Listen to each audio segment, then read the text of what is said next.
स्वागत है आपका इस वीडियो लेक्चर सीरीज में। और आज के इस लेक्चर में हमें पढ़ना है नॉन इन्वर्टिंग एम्पलीफायर। बच्चों, प्रीवियस लेक्चर में हम लोगों ने इन्वर्टिंग एम्पलीफायर ओप एम्प में डिस्कशन किया था। बिल्कुल उसी के जैसा आज हम एक अलग एम्पलीफायर पढ़ने वाले हैं ओप एम्प के अंदर, जिसका नाम होता है नॉन इन्वर्टिंग एम्पलीफायर। तो सबसे पहले हम देखते हैं कि इसका सर्किट डायग्राम कैसे आप बनाओगे। ठीक है, तो चूंकि आपको ओप एम्प की मदद से बनाना है, इसलिए सबसे पहले तो आप एक ओप एम्प लोगे। तो यहाँ पे देखो, मैंने एक ओप एम्प ले लिया। ये ओप एम्प का आउटपुट वोल्टेज, आउटपुट टर्मिनल, ये इन्वर्टिंग, और ये वाला टर्मिनल नॉन इन्वर्टिंग। ठीक, अब आप सब बच्चों को पता है कि आपको एक सीरीज रेजिस्टेंस यूज करना होता है। तो यहाँ पे एक सीरीज रेजिस्टेंस हमने ले लिया। आउटपुट से फीडबैक देना होता है by the help of resistance, and that is known as feedback resistance RF। और ये बच्चों सीरीज रेजिस्टेंस है, तो इसका नाम हमने R1 रख दिया और इसको हमने आउटपुट में कनेक्ट कर दिया। ठीक है, अब चूंकि नॉन इन्वर्टिंग एम्पलीफायर है, इसलिए जो कुछ भी इनपुट होगा हमें कहाँ अप्लाई करना है बच्चों? नॉन इन्वर्टिंग टर्मिनल पे। तो नॉन इन्वर्टिंग टर्मिनल पे हमने इनपुट वोल्टेज अप्लाई कर दिया। ठीक है, इसको आप कर दो ग्राउंड, और इन्वर्टिंग टर्मिनल को आपको क्या करना है? ग्राउंड कर देना है। ठीक है, तो ये तो हो गए बच्चे सर्किट डायग्राम की बात।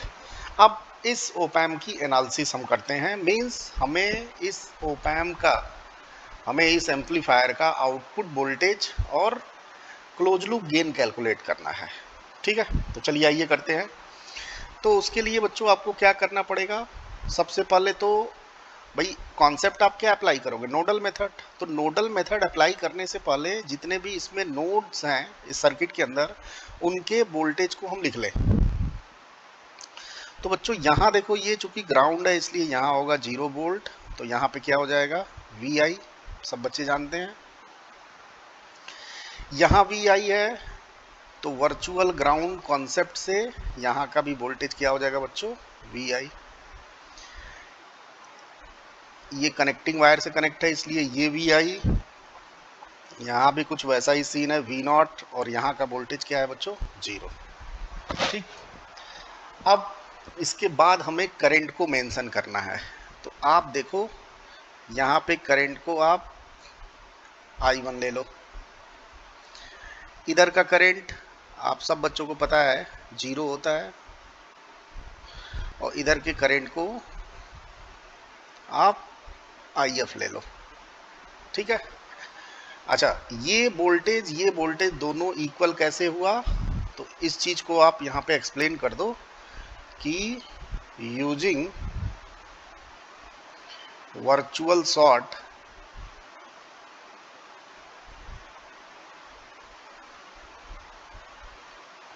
V plus means non inverting terminal का वोल्टेज, इन्वर्टिंग टर्मिनल का वोल्टेज क्या होगा? इक्वल होगा, और इसकी वैल्यू बच्चों क्या होगी? VI के इक्वल होगी। ठीक है, तो चलिए अब हम अप्लाई करते हैं नोडल। तो apply nodal method at inverting node. ठीक है, V माइनस नोड।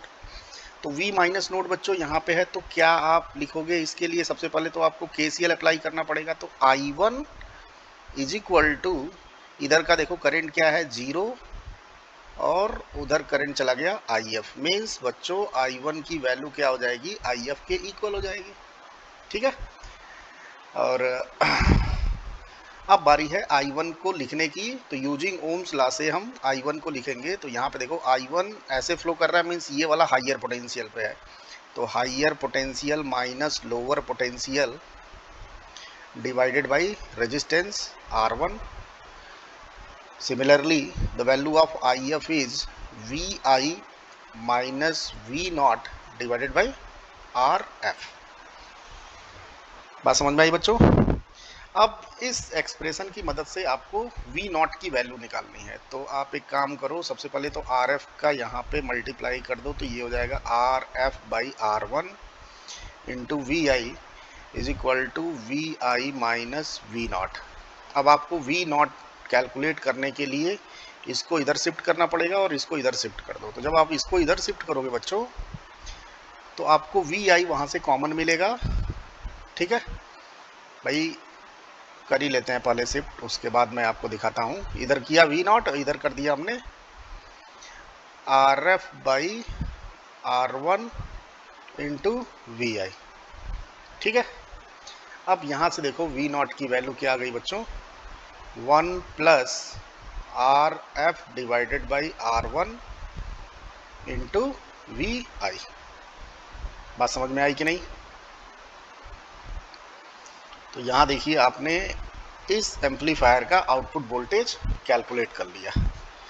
अगर बच्चों हम बात करें क्लोज लूप गेन की, अगर हम इसके क्लोज लूप गेन की बात करें तो सब बच्चे जानते हैं वी नॉट बाई वी आई होगा।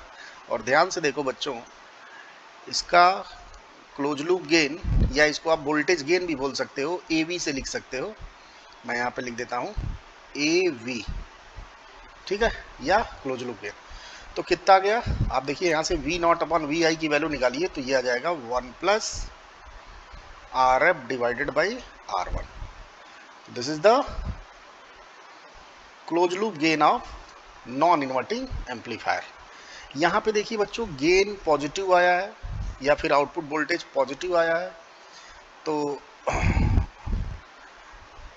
Positive gain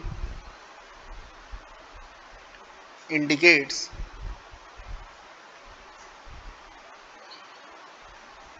zero degree phase shift. ठीक है, मीन्स इनपुट में 0 डिग्री का फेज शिफ्ट हुआ है। तो इस तरह का मोड क्या कहलाता है? Non inverting mode. और सही बात है भाई, नॉन इन्वर्टिंग एम्पलीफायर है तो नॉन इन्वर्टिंग मोड में ऑपरेट होगा ही। बात समझ में आई? तो यहाँ पे देखिए हमने इसका आउटपुट वोल्टेज और क्लोज लूप गेन कैलकुलेट कर लिया। बच्चों जब मैंने इन्वर्टिंग आपको पढ़ाया था तो वहाँ जो गेन आया था वो minus R F divided by R one आया था। तो माइनस साइन क्या इंडिकेट कर रहा था? 180 डिग्री का फेज शिफ्ट, है ना। यहाँ पे क्या है? माइनस है, नहीं प्लस है। इसका मतलब कितना फेज शिफ्ट होगा? 0। मीन्स जिस इनपुट आप जिस तरीके से अप्लाई करोगे, आउटपुट बिल्कुल उसी के फेज में मिलेगा आपको। बात समझ में आई बच्चों? तो यहाँ पे कोई शिफ्टिंग नहीं होगी, या हम इसको लिख सकते हैं 0 डिग्री फेज शिफ्ट या नो फेज शिफ्ट। ठीक है, बात समझ में आई बच्चों? अब आपको एग्जाम में ये सर्किट कभी कभार ऐसे भी बना के दे देगा और आपसे आउटपुट वोल्टेज पूछ लेगा कि इसका आउटपुट वोल्टेज क्या होगा। तो इसको मैं देखो बनाता हूँ।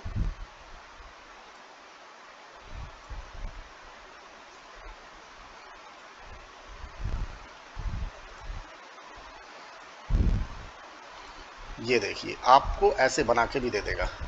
ठीक है भाई, इस सर्किट को क्या किया, थोड़ा सा ऊपर बना दिए दोनों रेजिस्टेंस को। तो आप मैच कराइए, एग्जैक्टली वही सर्किट है। ठीक है, कभी कभार ऐसे भी बना देता है। ध्यान से देखेंगे सब लोग। ऐसे ओप एम्प लिया और नॉन इन्वर्टिंग टर्मिनल को ऊपर और इन्वर्टिंग टर्मिनल को नीचे कर दिया। ठीक है, और यहाँ पे बच्चों सीरीज रेजिस्टेंस कनेक्ट कर देगा, जिसको आप क्या लिखते हो, R1, और यहाँ से फीडबैक रेजिस्टेंस कनेक्ट कर देगा। ये V नॉट है और ये क्या है, RF, और जो भी इनपुट है वो नॉन इन्वर्टिंग टर्मिनल पे अप्लाई करना है। ठीक है, तो ये तीनों सर्किट बच्चों बिल्कुल सेम है, सिमिलर सर्किट है, बस बनाने का जो तरीका है वो अलग अलग है। ठीक है, तो इसका भी आउटपुट वोल्टेज और क्लोज लूप गेन बिल्कुल पिछले वाले सर्किट की तरह आएगा। ठीक है, अब एक और डाउट होता है यहाँ पे, तो उसको मैं एक क्वेश्चन के माध्यम से आपको बताऊंगा। क्वेश्चन ये है कि मैं क्वेश्चन सीधे लिख ही देता हूँ आपके सामने।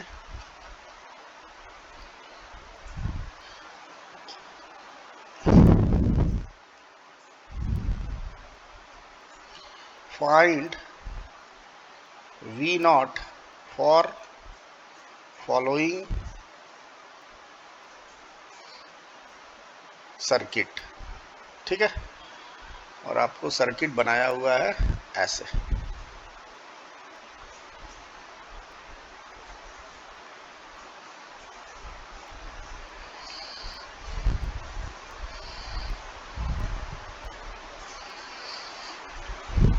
V नॉट,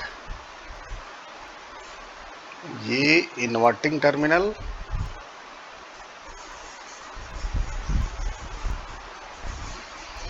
ये वाला टर्मिनल ग्राउंड पे है, इधर से फीडबैक रेजिस्टेंस,